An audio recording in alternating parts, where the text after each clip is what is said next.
আজ পয়লা বৈশাখ। 1431কে বিদায় জানিয়ে বাংলা ক্যালেন্ডারের নতুন বছর 1432।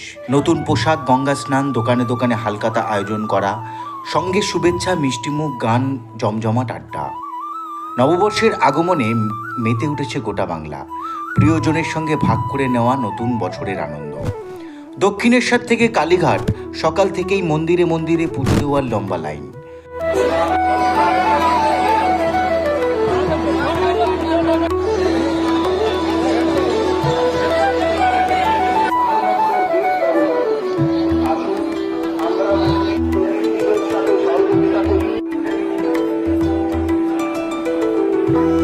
আজ অভিনেত্রী শ্রীময়ী ও অভিনেতা বিধায়ক কাঞ্চন মল্লিক কালীঘাটে হালখাতা পুজো দিতে এসে কি জানালেন শুনুন।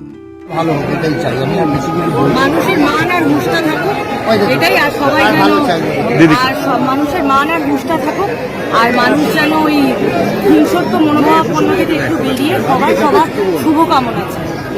সারাদিন আজকে আর কি প্ল্যান? আমাদের দুজনেরই শুটিং আছে, ওই জন্য সকালবেলা এসেছি, এখান থেকে বেরিয়ে হয়ে গেল। এই মাঠে না দেখলে কালীঘাটে তোমাদের সবাইকে বাংলা শুভ নববর্ষ।